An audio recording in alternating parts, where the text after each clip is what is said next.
છું આપનો ગોવિંદ બજાણિયા।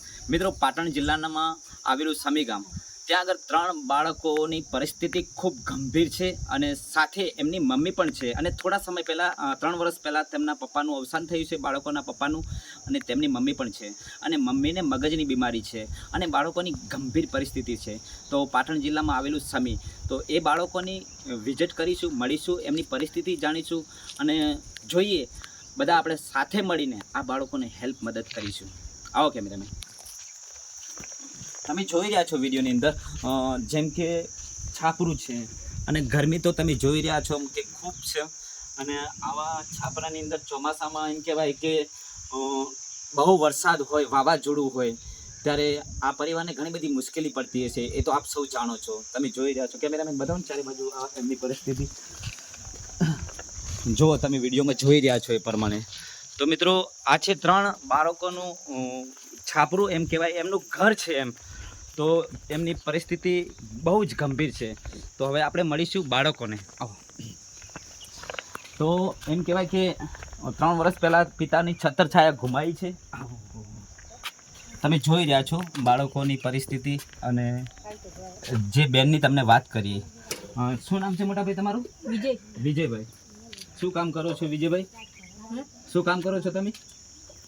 ગમે કામ કરું, વેણવા જવું। ભંગાર વેણવા જાવ છો?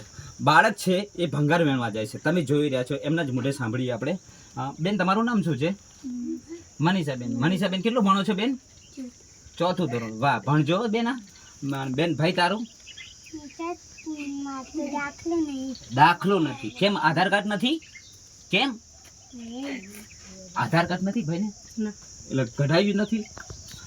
મિત્રો, તમે જોઈ રહ્યા છો, બાળકને દાખલો, આધાર કાર્ડ હજુ સુધી કઢાયું નથી, એ માટે નિશાળમાં એડમિટ બાળક હજુ થયો નથી। અને બેન, તમારું નામ શું છે? તમારું નામ?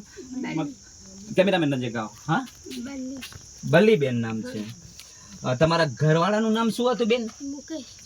મુકેશભાઈ એમના પતિ હતા, જે 3 વર્ષ પહેલા અવસાન થયું। કેટલા વર્ષ પહેલા તમારા પતિનું અવસાન થયું?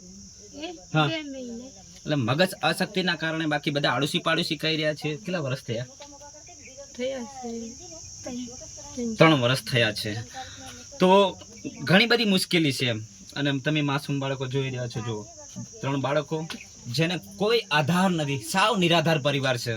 તો મિત્રો, આપણે બધા સાથે મળીને આ પરિવારને એક ફૂલની તો ફૂલની પાકડી હેલ્પ મદદ કરીશું। અને એમનું જે સપનું છે, કદાચ એમને પણ નથી ખ્યાલ, પણ આપણે બધા જાણીએ છીએ, જે આપણે છાપરું જોયું છે, જે એમનું એમ કહેવાય કે તમે જોઈ રહ્યા છો આવી પરિસ્થિતિમાં પણ આપણે બધા સાથે મળીને આ પરિવારને મદદ કરીશું, હેલ્પ કરીશું અને સપોર્ટ કરીશું। પણ તમે જુઓ, માસૂમ બાળકો, એમને ક્યારેય પણ નહીં વિચાર્યું એવું સપનું આપણે બધા સાથે મળીને પૂરું કરીશું।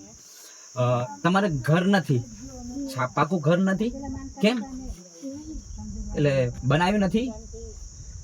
તમારા પપ્પા હતા, શું કામ કરતા હતા પહેલા? હા, એમના પપ્પા પણ એક એમ કહેવાય કે પ્લાસ્ટિક ભંગાર વેણવા જતા, અને આવી પોઝિશન છે, હાવ નિરાધાર પરિવાર। અને આ જો એમના ઘરની પોઝિશન તમે જોઈ શકો છો કેમેરાની સામે। માંગવા જાય છે? કેટલા વાગે જાય બેટા માંગવા?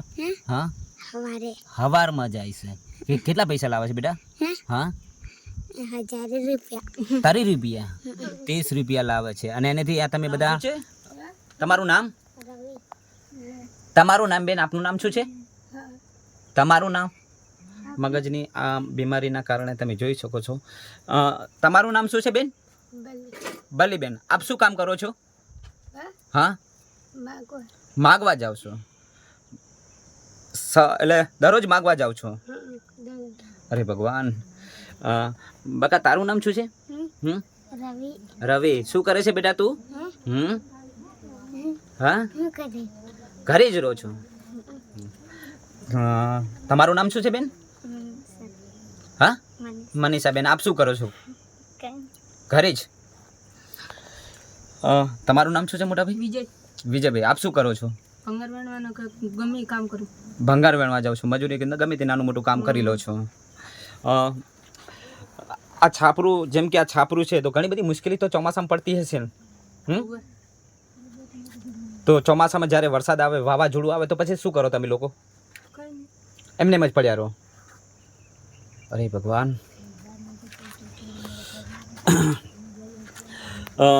આ કપડાં કેમ જૂના જૂના પહેર્યા છે બધા? કપડાં નથી નથી અરે ભગવાન.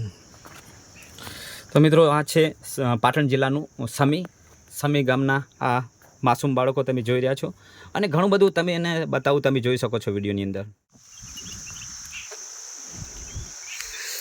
મિત્રો તમે આ જોઈ રહ્યા છો જે આ બાળકોનું ઘર છાપરું બહુ જ ખરાબ પરિસ્થિતિ છે, અને બધા આપણે સાથે મળીને આ પરિવારને એક મકાનનું સપનું છે આપણે બધા સાથે મળીને પૂરું કરીએ તેવી આશા રાખું છું આપ સૌ પાસે કે આપણે બધા સર્વે થઈને આ માસૂમ બાળકોનું એક સપનું જે છે મકાન બાબતનું એ બધા સાથે મળીને પૂરું કરીશું એમ.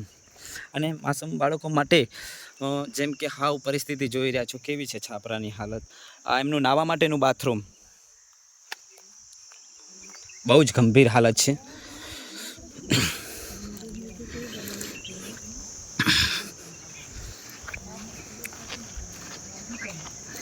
હવે બાજુમાં દેખાય રસોડું. આ તો પરિવારના બધા આજુબાજુના લોકોએ મને મેસેજ આપ્યો અને મારે આવવાનું થયું છે, અને હાવ પરિસ્થિતિ વીક છે. તો આપણે બધા સાથે મળીને કદાચ આવનારા સમયમાં બધા સાથે મળીને એમને સપનું એક પૂરું કરીશું આપણે મકાન બાબતનું. આપણો સૌ સાથ સહયોગ સપોર્ટ કરજો, આ પરિવારને હેલ્પ કરજો અને કરીએ મકાન બાબતનું.